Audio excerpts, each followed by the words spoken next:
The staff and administration would like to take this time to welcome you to our Parent University. Parent University is a means of opening doors of communication between the staff of MHS and its parents. This year, the staff at MHS is continuing to review grading and assessment strategies. The goal of Parent University is to invite parents to discover what the staff has learned, as well as open the door for parents to not only ask questions, but to provide suggestions to assist in making McFarland High School the best school in Wisconsin. The assessment and grading strategies used by the staff at MHS is changing. Have you wondered why some teachers are not grading homework? Are you wondering why teachers no longer provide extra credit opportunities? Are you wondering why many teachers are now allowing students to reassess? Are you curious why some classes are now using a 4-point scale? MHS staff, along with McFarland School District, have studied many of the leading experts in education. These experts include Rick DeFore, a nationwide leader in the creation of professional learning communities. Over the past 3 years, administrators and teachers at not only the high school, but all the buildings in the district have attended DeFore's conferences and learned how to create a collaborative environment that is focused on student achievement, as well as how to provide interventions and enrichment opportunities for all students. Rick Wormelli is a former teacher and expert in assessment strategies that accurately reflect student achievement. Several staff members attended Wormelli's conference and have started to implement strategies that improve student learning by providing immediate and specific feedback, as well as provide students and parents with grades that more accurately reflect student achievement. Finally, the staff at MHS has read Ken O'Connor's A Repair Kit for Grading, 15 Fixes for Broken Grades. This book study has provided a blueprint for our staff to review and begin implementing more effective assessment strategies. These experts have taught us to create our guiding questions for collaboration. These questions are, what do we want students to know and be able to do? How will we know? What do we do for students who can't? And what do we do for students who already can?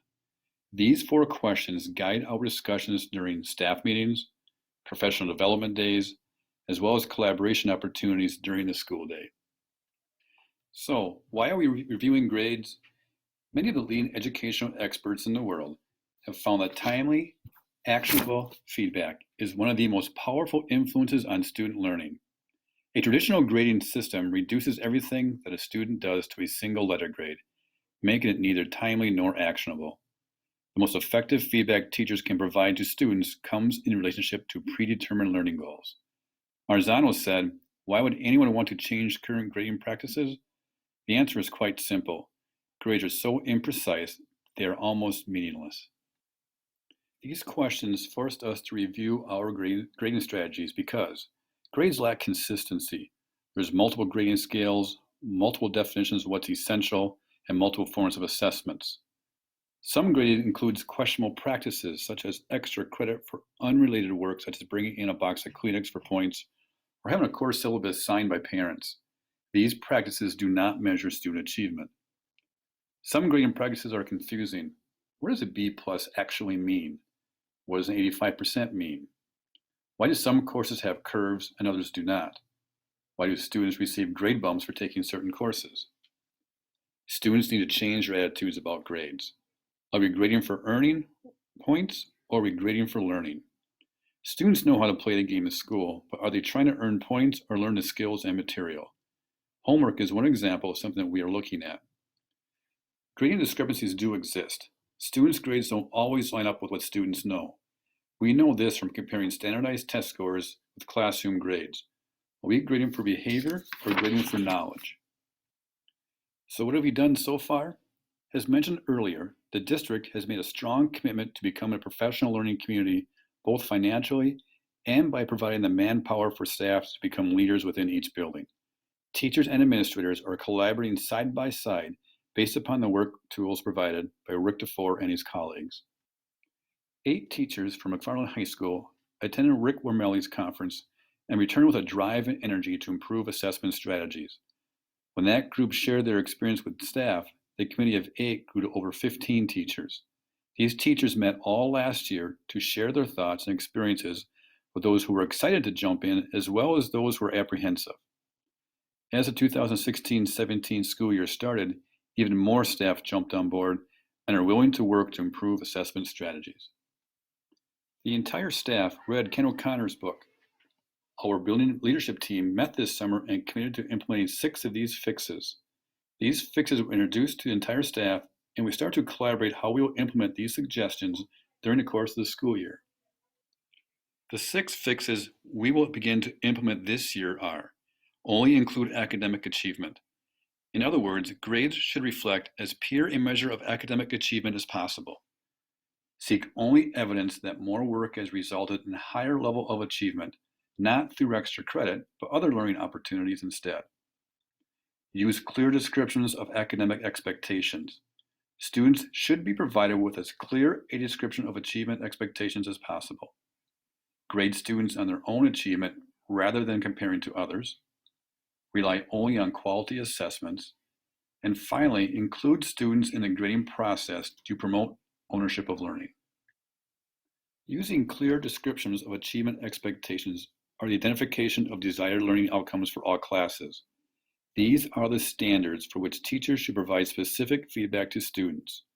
Meaningful feedback goes beyond points earned or a grade on a test, but instead of the benchmarks that students are expected to achieve, and teachers will provide the instruction to get students to become proficient. Teachers will pilot several different grading practices that include the 6 recommendations of the building leadership team, as well as other strategies learned by staff from the experts. Staff will share their experiences with each other during collaborative meetings, staff meetings, and professional development days. As we gain clarity of what works best, the expectations will tighten, and MHS will be able to become more consistent in each classroom, and we will be able to offer support to students who need it, as well as offer enrichment opportunities for students who already meet expectations. One of these pilots will be an employability skills grade.